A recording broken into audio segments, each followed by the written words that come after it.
At a train station, a group of travelers is waiting for the storm to pass so they can finally go home. Since everyone is so bored, a mysterious man decides to tell them one of his many stories, getting inspired by a guy's checkboard t-shirt. During the special chess exhibition, world champion Akira is playing against an advanced computer known as Super Blue. Akira can calculate only 3 moves per second, while the computer can do over 200 million moves. The disadvantage is quite obvious, and with a big audience watching them, the pressure is overwhelming. After a long tortuous match, Akira decides to admit his defeat by dropping his king. The audience gasps in shock while the host explains that this is the first time in history that a human has lost to a computer. As reporters surround Akira to take the pictures, the host says that Akira's face looks super blue and everyone laughs. The humiliation causes Akira to hit the board with his king, breaking it in half. 3 years later, Akira is sleeping on the street with other homeless people after spending another night drunk to cope with his depression. Suddenly a fancy car parks in front of him and 2 mysterious men in black suits come out. They grab Akira and drag him into the vehicle while ignoring his protests. Moments later they arrive at a mansion and Akira is left in a room with some very creepy statues surrounding a table. An old man with a cane appears and hopes that his men treated Akira well. He refuses to introduce himself and explains he's looking for the legendary chess world champion. Akira pretends he doesn't know what he is talking about, so the old man explains all the reasons why he thinks Akira is legendary. People used to believe that a Japanese person could never be a champion and Akira proved them wrong. He had lots of consecutive victories, so he was named the strongest champion in history. He disgraced the game by losing to a computer, and just one loss was enough to drive him away from the game to the point his whereabouts are a mystery. The old man says he just wants to play against Akira as he picks up a handkerchief from the table to reveal a chess set. The sight is enough to make Akira sick, but he blames it on the hangover. The old man just keeps talking and shows off a binder with all the articles he collected about Akira. There are descriptions of how he fell into a deep depression and became homeless. Obviously there are pictures of him too, so the old man knows he got the right man. Then the old man explains that lots of people including himself lost money because they bet on Akira defeating the computer, so he wants compensation. Since Akira doesn't have money to pay, the old man wants him to play chess with him. Akira says he isn't a millionaire's plaything, but the old man can tell he's scared of the board, so he grabs the white king and announces that Akira has already lost. Getting flashbacks of his last match, Akira finally snaps and makes the old man put the king back in place while mentioning what the right opening move is.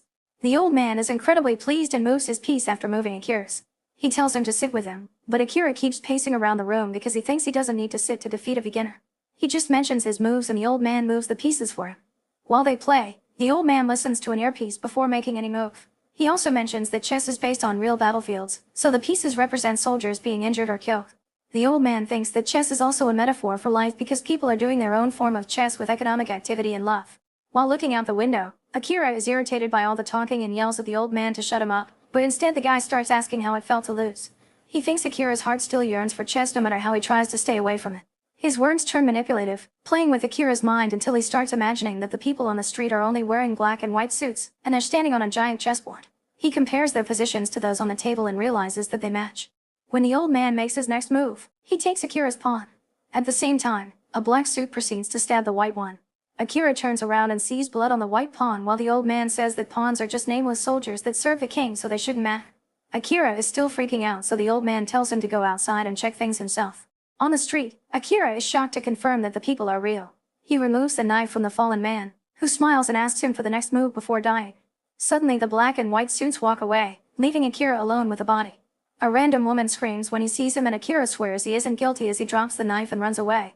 Sometime later Akira is at a mental clinic to talk to Dr. Tomoda, who has been his psychiatrist since the exhibition. Losing made Akira have nightmares about being crushed by giant chess pieces, which made him irritated during the day. His wife Kumi was always supportive of him, but he couldn't handle it and ran away anyway. Kumi tried to follow him, yet Akira insisted that a defeated king couldn't protect the queen. Akira tells Tomoda what happened with the human chess, but Tomoda thinks he hallucinated the whole thing because Akira is in a bad mental state and only knows how to look at life through chess metaphors. At that moment a fax arrives with the question "What's the next move?" repeated over and over on the page. While Akira yells his next move, Tomoda blames the message on a prank or a wrong number. However, when he opens his book, all the pages have become a chessboard. Soon another fax arrives showing that the old man's queen has taken Akira's knight. Suddenly Tomoda starts puking blood before he drops dead. His coffee cup says queen and a picture on the wall shows him riding a horse, which means he died because he was a knight. Akira then notices someone at the door and when it opens, he's shocked to see the black queen from the human gate. She asks for his next move, so a terrified Akira runs away while the fax machine prints a chessboard. In the corridor, Akira finds a kid holding a drawing of the queen's move. The boy asks for the next move and Akira tries to choose his king, but the child explains that it would cause him to lose while revealing a drawing of the king dying. Then Akira starts running away while his mind fills with disturbing mental images of the pawn's death, the old man's manipulation, and bleeding chess pieces.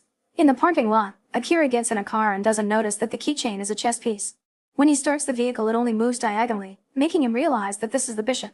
Akira immediately gets out of the car and is horrified to see that the parking lot has become a chess game too.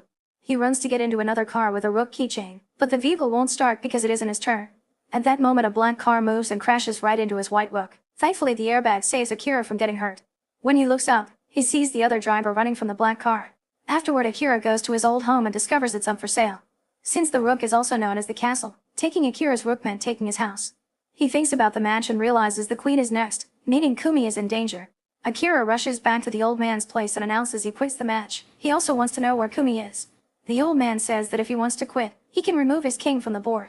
The bad memories of his defeat immediately overwhelm him and Akira refuses to let that happen again, so he sits down to finish the game. Both men spend several hours without paying attention to anything except the chessboard between them, thinking carefully about all their moves before making them. Eventually, Akira announces checkmate in 2 moves, so he advises his opponent to give up. However, the old man has already noticed this and wonders if Akira is ready to make another sacrifice.